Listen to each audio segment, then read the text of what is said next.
প্রিয় শিক্ষার্থী বন্ধুরা, আসসালামু আলাইকুম। আশা করি সবাই ভালো আছেন। প্রিন্সিপাল অফ অ্যাকাউন্টিং বইয়ের অ্যাডজাস্টিং ইন্টারেস্টকে 4 নম্বর ক্লাস আপনাদের স্বাগতম।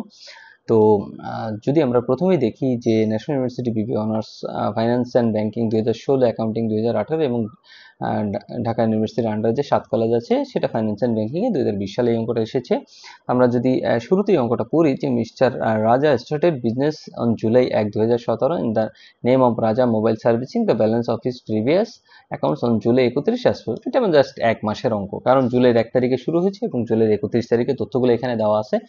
তো এখানে বলছে যে analysis reveals the following additional data. আমাদের কি করতে বলছে? Required to analyse the adjusting entry on July 31, 2017, মানে মাস শেষে আপনাকে এটার অ্যাডজাস্টিং এন্ট্রি দিতে হবে। তো শুরুতেই আমরা যদি অঙ্কটা পড়ি, বলছে যে প্রিপেইড, 1 নম্বরে prepaid insurance paid for 2 years effective from July 1, মানে আপনি প্রিপেইড ইন্স্যুরেন্স দিবেন 24 মাসের জন্য, যেটা শুরু হয়েছে জুলাইয়ের 1 তারিখে। তো আমরা যদি প্রথমে এই এন্ট্রিটা পড়ে দেখি যে এটা কি আকারে লিপিবদ্ধ করা আছে, তাহলে প্রিপেইড ইন্স্যুরেন্স, সমস্ত প্রকার প্রিপেইড হচ্ছে সম্পদ, তাহলে এটা সম্পদ আকারে লিপিবদ্ধ করা আছে 30,000 টাকা। তাহলে আমরা বলেছি যে সম্পদ আকারে যদি লিপিবদ্ধ থাকে তাহলে সেটাকে আমাদের কি করতে হবে? খরচ হিসাবে হিসাবভুক্ত করতে হবে। তাহলে প্রিপেইড ইন্স্যুরেন্সের খরচের নাম কি? Insurance expense. তাহলে আমরা লিখলাম insurance expense debit, prepaid insurance credit, এবং কারণ যদি অবশ্যই লিখতে হবে টু রেখে এক্সপায়ার্ড ইন্স্যুরেন্স। এখন কথা হচ্ছে আপনি কিসের এন্ট্রি দিয়েছেন? খরচের এন্ট্রি, তাহলে টাকাটাও কিসের হবে? খরচের। তাহলে আমাদের আসলে জুলাইয়ের 1 তারিখেই শুরু হয়েছে এবং জুলাই 31 তারিখে শেষ হবে, তার মানে কি 1 মাসের খরচ হচ্ছে আপনার এখানে সংগঠিত হবে। তাহলে আমরা 1 মাসের খরচ যদি সংগঠিত হয়, 1 মাসের খরচটা যদি দেখাই, তাহলে আমাদের কি করতে হবে? কয় মাসের জন্য দেওয়া আছে? 24 মাসে। তাহলে 24 দিয়ে ভাগ দিব, 1 দিয়ে গুণ দিব, তাহলে আসলে আমাদের টাকাটা চলে আসবে, তাহলে 1250 টাকা। এরপর যদি দ্বিতীয় নম্বরের এন্ট্রিটা আমরা একটু খেয়াল করি, বলছে ডেপ্রিসিয়েশন অফ অফিস ইকুইপমেন্ট টাকা 12,000 পার অ্যানাম, পি এ দ্বারা বোঝায় পার অ্যানাম। তাহলে ডেপ্রিসিয়েশন এন্ট্রি আমরা সবাই জানি যে অবচয় হিসাব ডেবিট, পুঞ্জীভূত অবচয় হিসাব ক্রেডিট, যেটা ইংলিশে করলে হয় depreciation expense debit, accumulated depreciation credit. এখন কথা হচ্ছে 12,000 পার অ্যানাম, মানে প্রতি বছরে যদি 12,000 হয়, প্রতি বছরে 12,000, কিন্তু আমার অঙ্ক তো 1 মাসে, তাহলে আমরা কি করব? 12,000কে কত দিয়ে ভাগ দিব? 12,000কে ভাগ দিব হচ্ছে 12 দ্বারা এবং গুণ দিব হচ্ছে 1 দ্বারা। কেন? কারণ আমাদের 1 মাসে নিতে হবে। তাহলে 12,000কে 12 দিয়ে ভাগ দিলে 1,000 হয় এবং 1,000কে 1 দিয়ে গুণ করলে 1,000 টাকাই হয়। তাহলে সেটা আমরা দেখাইছি যে 1,000 টাকা। ওকে, এর পরবর্তী যদি আমরা পরের এন্ট্রিটা সমাধান করার চেষ্টা করি, বলছে যা notes payable 10% 6 month note effectively from July 1, 2017। আমি গত 3 নম্বর ক্লাসে মেবি আলোচনা করেছি যে নোটের মেয়াদ যে কয়দিনে আপনার থাক না কেন, আপনার সুদ হবে বার্ষিক। নোটের মেয়াদ 6 মাস থাক, 9 মাস থাক, 12 মাস থাক, 18 মাস থাক, নোটের মেয়াদ যতদিনই থাক না কেন আপনাদের সুদ ধরতে হবে বাৎসরিক হিসাব করে। তো আমরা যদি নোট পেয়েবলটা 6 মাসের জন্য দেওয়া আছে সেটা দেখুন, আমরা সুদ ধরবো বাৎসরিক। তাহলে নোট পেয়েবল ছিল কত? এই যে আমাদের নোট পেয়েবল ছিল হচ্ছে 2 লাখ টাকা। তাহলে আমরা নোট পেয়েবল আসলে পার্সেন্টেজ থাকলে, দায়ের উপর পার্সেন্টেজ থাকলে সুদ বকেয়া থাকে। তাহলে আমরা বকেয়া খরচের যদি হিসাব করি, কারণ সুদ একটা খরচ, যেহেতু নোট পেয়েবল দায়ের উপরে সুদের হার, তাহলে আমরা সেটা কিভাবে হিসাবভুক্ত করি? সেটা হিসাবভুক্ত করি যে খরচ হিসাবে, তো খরচ বকেয়া আছে।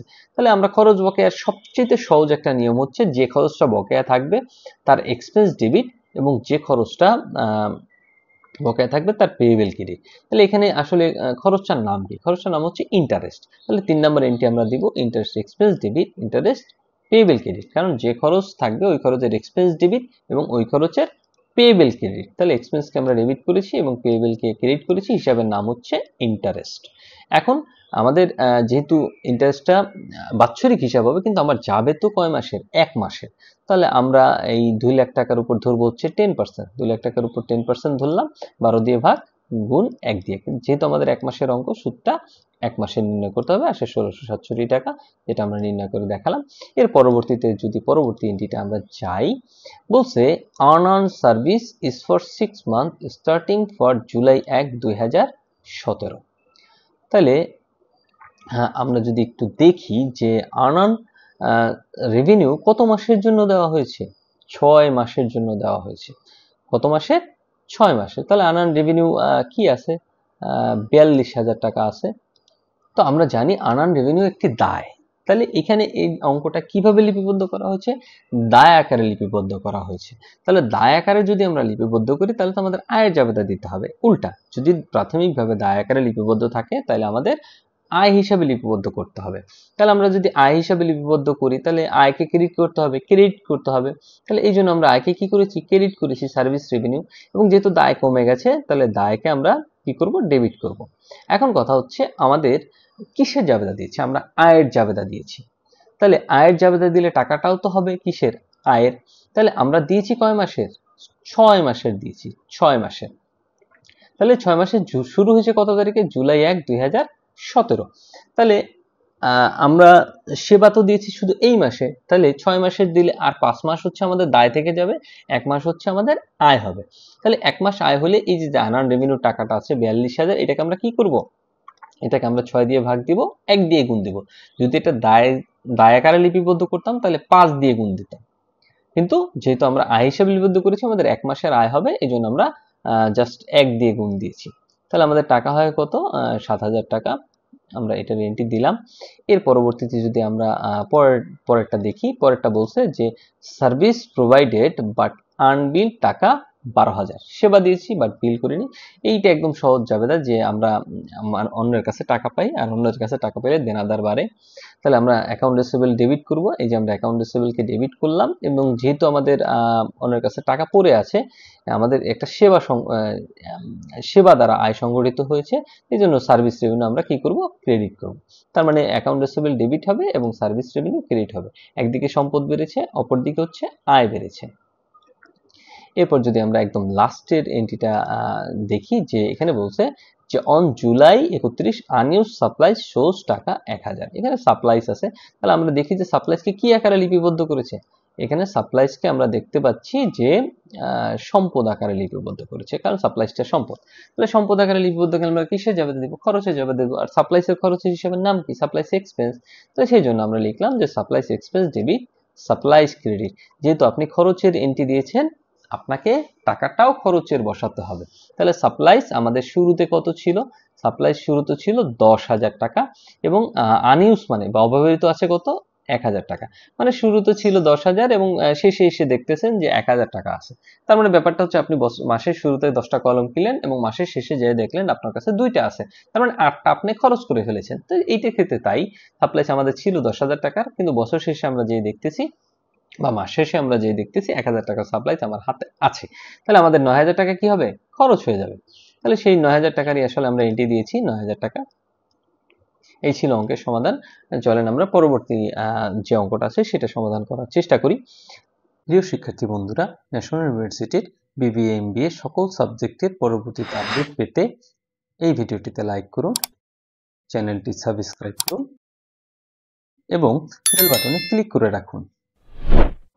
তো পরবর্তীতে national university BBA honours accounting 2019 সালে যে অঙ্কটা এসেছে সেটা যদি আমরা একটু দেখি, বলছে mister Saiful is the owner of modern computer service at the end of June 2018, his first month of ownership Mr. Saiful is trying to prepare monthly financial statement. The following information relates to June 2018. এটাও আসলে এক মাসের অঙ্ক, কারণ এখানে June 2018 সালের তথ্যই আমার দেওয়া আছে। তো আমরা যদি অঙ্কটা সমাধান করি, আসলে কি করতে বলছে সেটাকে দেখি। রিকোয়ার্ডে বলছে journalise the adjusting entries on June 30, 2018, এখানে জাবেদা দিতে বলছে। তো আমরা যদি শুরুতেই প্রথম এন্ট্রিটা একটু পড়ে দেখি, যে at June 30 mister Saiful owed to employee taka 1500 that will be paid on August 1, 2018। মানে ব্যাপারটা হচ্ছে মিস্টার সাইফুলের 30 তারিখে দেখতে পাচ্ছি ওড মানে হচ্ছে অপরিশোধিত, ওড মানে হচ্ছে অপরিশোধিত টু এমপ্লয়ি। তাহলে এমপ্লয়ীদের আমরা কি দিই, বেতন দিই। তাহলে বেতনটা কি, বকেয়া আছে, যেটা পরিশোধ করা হবে কবে, আগস্টের 1 তারিখে। তার মানে এখানে এমপ্লয়ীদের যেহেতু স্যালারি দিই, তাহলে স্যালারিজ বকেয়া আছে। তাহলে স্যালারিজ বকেয়া থাকলে আমরা জানি যে কোনো খরচ বকেয়া থাকলে ওই খরচের এক্সপেন্স ডেবিট এবং ওই খরচের পেয়েবল ক্রেডিট। তাহলে খরচের নাম হচ্ছে এক্সপেন্স। তাহলে salaries expense debit, salaries payable credit. টাকা হবে কত, এই যে টাকা দেওয়া আছে 1500 টাকা, তাহলে আমরা 1500 টাকা দেখাই দিলাম জাবেদায়। এবং কারণ লিখবো টু রেকর্ড স্যালারিজ পেয়েবল। এরপর যদি পরবর্তী এন্ট্রিতে আমি চলে যাই, এখানে বলছে যে on June 1, 2018 mister Saiful brought 48,000 from a local bank 10 years mortgage, the annual interest is 10%। মানে মিস্টার সাইফুল একটা স্থানীয় ব্যাংক থেকে সে 48,000 টাকা ধার করেছে এবং সেটা কয় তারিখে, জুনের 1 তারিখে, এবং যেটা সুদ দিতে হবে তাকে 10%। তো আমরা সুদ তো বার্ষিকভাবে নির্ণয় করব, তাহলে যেহেতু সে লোকাল ব্যাংক থেকে ঋণ নিয়েছে তাকে সুদ দিতে হবে এবং সুদটা সে দেয় নেই এখনো, তো আমরা সুদ তো আমরা বার্ষিক হিসাবে এটাকে আমরা ক্যালকুলেশন করব এবং কিন্তু অঙ্ক অনুযায়ী হচ্ছে আমাদের এটা দেখাইতে হবে। তো আমরা যেহেতু বলেছি যে যেহেতু সুদ দিতে হবে, সুদ বকে আছে, তাহলে সুদ খরচ, তাহলে খরচ, ওই খরচের এক্সপেন্স ডেবিট এবং ওই খরচের পেয়েবল ক্রেডিট। তাহলে খরচটার নাম হচ্ছে ইন্টারেস্ট, তাহলে আমরা ইন্টারেস্ট দিলাম, interest expense debit, interest payable credit, এবং 48,000-এর 10% দিব।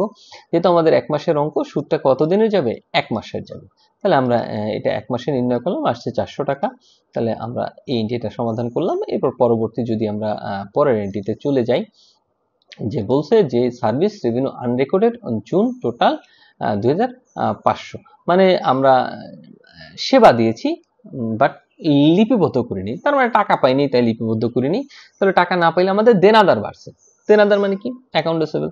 অ্যাকাউন্ট রিসিভেবল বাড়ছে, যেহেতু সেবা দিয়েছি টাকা পাইনি, অন্যের কাছে আমার টাকা পড়ে আছে, তাহলে আমরা এটাকে এই হিসাবে লিপিবদ্ধ করব, অ্যাকাউন্ট রিসিভেবল আকারে লিপিবদ্ধ করব 2,500। তাহলে একাধারে আমাদের কি হয়েছে, দেনাদার বেড়েছে এবং সেবা দিয়েছি, আয় বাড়ছে, তাহলে সম্পদও বাড়বে এবং আয়ও বাড়বে। তাহলে জাবেদাটা আমরা কি দিব, জাবেদা দিব হচ্ছে অ্যাকাউন্ট রিসিভেবল ডেবিট, যেহেতু সম্পদ বেড়েছে, এবং সার্ভিস রেভিনিউ ক্রেডিট, যেহেতু আমাদের আয় বেড়েছে। কত টাকা দেওয়া আছে, 2,500 টাকা। তাহলে 2,500 টাকার এন্ট্রিটা আমরা দিলাম। এর পরবর্তীতে যদি আমরা পরের এন্ট্রিটা দেখি, পরের এন্ট্রি বলছে যে ইউটিলিটি সার্ভিস এক্সপেন্স টাকা অ্যাক্রুড। তো আমরা যদি বকেয়ার রূপগুলো একটু দেখার চেষ্টা করি, আপনাদের সুবিধাতে আমি একটু দিয়ে দিচ্ছি। প্রিয় শিক্ষার্থীরা, আমরা বকেয়ার রূপগুলো দিচ্ছি, যে অ্যাক্রুড থাকলে সেটা বকেয়া হিসেবে আমরা দেখব, অ্যাক্রুড থাকলে বকেয়া হিসেবে দেখব, তারপর ডিউ থাকলে বকেয়া ধরবো, আউটস্ট্যান্ডিং থাকলে সেটাও বকেয়া, নট পেইড, আনপেইড থাকলে বকেয়া, পেয়েবল থাকলে বকেয়া। মানে বকেয়ার এই যে রূপগুলো আছে, এগুলো যদি আমরা দেখি, এগুলা কোনো খরচের বা আয়ের সাথে লিপিবদ্ধ থাকলে আমরা বুঝবো যে ওই এন্ট্রিটা বকেয়া আছে। তো আমরা এটা যদি দেখি অ্যাক্রুড লেখা আছে, তার মানে এটা বকেয়া আছে। তাহলে আমরা বলেছিলাম যে বকেয়া, খরচের বকেয়া দেওয়ার হিসাবের নামটা কি, ওই খরচের এক্সপেন্স ডেবিট এবং ওই খরচের পেয়েবল ক্রেডিট। তাহলে খরচের নাম কি, ইউটিলিটি, তাহলে আমরা লিখবো যে utility expense debit, utility payable credit. কত টাকা আছে, 400 টাকা, তাহলে আমরা সেটা 400 টাকার এন্ট্রিটা দিলাম। এর পরবর্তীতে পরের এন্ট্রিতে আমরা চলে যাই। পরের এন্ট্রি যদি আমরা দেখি, বলছে যে unexpired insurance premium totalling has expired. তো এক্সপায়ার্ড মানে হচ্ছে মেয়াদ উত্তীর্ণ হয়ে যাওয়া। এক্সপায়ার্ড মানে হচ্ছে কি, মেয়াদ উত্তীর্ণ হয়ে যাওয়া। আর মেয়াদ উত্তীর্ণ হওয়া মানে কি, খরচ হয়ে যাওয়া। আপনারা মনে রাখবেন, এক্সপায়ার্ড এবং ইউজড এই দুইটা হিসাবের মিনিংই হচ্ছে খরচ হয়ে যাওয়া। এক্সপায়ার্ড মানে হচ্ছে খরচ হয়ে যাওয়া, আর ইউজ মানে হচ্ছে খরচ হয়ে যাওয়া। তাহলে আমরা যদি দেখি যে ইন্স্যুরেন্স 800 টাকা কি হয়েছে, খরচ হয়ে গেছে, তাহলে ইন্স্যুরেন্সের খরচের হিসাবের নাম কি, খরচের হিসাবের নাম হচ্ছে ইন্স্যুরেন্স এক্সপেন্স। তাহলে আমরা লিখলাম insurance expense debit, prepaid insurance credit, কত টাকা, 800 টাকা। যেহেতু এটা খরচ হয়ে গেছে, খরচ আকারে আমরা এন্ট্রি দিয়ে দিলাম। এর পরবর্তীতে যদি পরের এন্ট্রিতে আমি যাই, যে বলছে স্টোর সাপ্লাইস অফ টাকা 500 ইউজড। তো এই মাত্র বললাম এক্সপায়ার্ড মানে হচ্ছে খরচ হয়ে যাওয়া, আবার ইউজ মানে হচ্ছে খরচ হয়ে যাওয়া। তাহলে স্টোর সাপ্লাইসের খরচ হিসেবে নাম কি, স্টোর সাপ্লাইস এক্সপেন্স। তাহলে আমরা এই যে দিলাম store supply expense debit, store supplies credit. টাকা কত, টাকা ছিল 500 টাকা, তাহলে আমরা এটা 500 টাকা ডেবিট করলাম এবং ক্রেডিট করলাম। এবং আমরা যদি লাস্টের এন্ট্রিটা দেখি, যে বলছে আর্ন রেভিনিউ অফ টাকা 300 হ্যাজ বিন আর্ন। মানে আর্ন রেভিনিউ যেটা দায় আকারে লিপিবদ্ধ ছিল, সেটা এখন আর্ন মানে আয় হয়ে গেছে। তাহলে দায় আকার যেটা লিপিবদ্ধ ছিল, সেটা এখন আয় হয়ে গেছে। তাহলে আয় হলে কি করতে হবে, আয়কে ক্রেডিট করতে হবে। আর দায় যেহেতু আয় হয়ে গেছে, দায়টা কমে গেছে, তাহলে দায় কমলে কি করতে হয়, ডেবিট করতে হয়। তাহলে আমরা দায়কে ডেবিট করব, এই যে দায়কে আমরা ডেবিট করেছি আনআর্ন সার্ভিস রেভিনিউ, এবং আয়কে আমরা ক্রেডিট করছি যেহেতু আমাদের আয় বৃদ্ধি পেয়েছে। এটার আর একটা সহজ পদ্ধতি যদি আপনারা একটু শর্টকাট মেথড মনে রাখতে বলি, যে এই আনার্ন আর আর্নে অনেক সময় ঝামেলা তৈরি করে। তো আপনারা একটা শর্টকাট মেথড মনে রাখবেন। শর্টকাট মেথডটা কি? এই আনার্নের যে জাবেদাটা আমরা লিপিবদ্ধ করেছি, এটার একই লাইনে যদি আনার্ন এবং আর্ন শব্দটা থাকে, একই লাইনে মানে একই সেন্টেন্সে আর কি, একই সেন্টেন্সে যদি আনার্ন এবং আর্ন শব্দটা থাকে, তাহলে সেই জাবেদাটা আনার্ন দিয়ে শুরু হবে। আবারও বলতেছি যে এই আনার্ন রেভিনিউর জাবেদাটা আপনারা একটা শর্টকাট টেকনিকে মনে রাখবেন, যেটা হচ্ছে যে এই জাবেদাটা যদি একই লাইনে মানে একই সেন্টেন্সে আনার্ন এবং আর্ন শব্দটা থাকে, তাহলে সেই জাবেদাটা আনার্ন দিয়ে শুরু হবে। তাহলে যেহেতু আনার্ন ছিল, তো এই জন্য আমাদের জাবেদাটা আনার্ন দিয়ে শুরু হয়েছে। এই ছিল অঙ্কের সমাধান। আশা করি সবাই বুঝতে পারছেন, এবং বাসায় ভালো মতো প্র্যাকটিস করবেন, এবং পরবর্তী ক্লাসের জন্য অগ্রিম শুভেচ্ছা রইল। ধন্যবাদ সবাইকে, ভালো থাকবেন। আসসালামু আলাইকুম।